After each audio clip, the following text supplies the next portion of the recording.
আমি শর্টকাটে কাজ পছন্দ করি আর আমি সবসময় তো বলেই থাকি তোমরা আমার ভিডিও যা দেখে থাকো।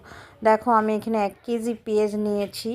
পেঁয়াজগুলোকে আমি কিন্তু সুন্দর করে কুচি কুচি করে ঝুরঝুরে করে নিয়েছি। গরম তেল করে তেলের মধ্যে আমি পেঁয়াজটা দিয়ে দিয়েছি। তারপরে দেখো এখানে 3টা ডিম নিয়ে নিয়েছি। 3টা ডিমকে আমি ঝুরঝুরে করে ভেজে নেব। 3টা জাস্ট খালেমের মধ্যে একটা পেঁয়াজ দিয়েছি আর একটু গুঁড়ো মরিচ দিয়েছি, তোমরা চাইলে কাঁচা মরিচও দিতে পারো। তারপরে দেখো এই পর্যায়ে আমি পেঁয়াজগুলো ভেজে নিচ্ছি।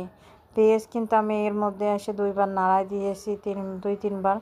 এদিকে দেখো ডিমটাকেও আমি নাড়াচ্ছি। এটা মিনি রাইস কুকারে বসাইছি আর এখানে আমার ডিম ভাজি কিন্তু কমপ্লিট। ওখানে পেঁয়াজও কিন্তু প্রায় হয়ে আসছে বাদামি কালার হালকা করে। আমি আর একটু ভেজে নেব। আমার পেঁয়াজ ভাজা শেষ।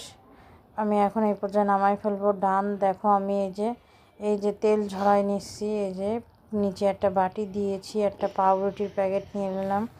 এটাকে আমি ব্লেন্ডার করে নিব। ব্লেন্ডার করে নিয়ে তারপরে দেখাচ্ছি তোমাদের। দেখো এখানে কিন্তু গরম থাকতে যেহেতু ব্লেন্ডার করছি পাউরুটিটা গরম রয়ে গেছে, এর জন্য আমি প্রথমে এই গামলার ভিতর রেখে ঠান্ডা করে নিয়েছি, বারবার নাড়াচাড়ায় ফ্যান ছেড়ে। এখানে চিকেনের টিকা বানাবো, মাছের টিকা বানাবো, ডিমের টিকা বানাবো 2 রকম। একটা হলো ঝরঝরে আর একটা সিদ্ধ ডিম ফ্রিজে রাখলে ভালো লাগে না, এর জন্য আমি বেশি রাগ করবো না, একটাই করবো শুধু।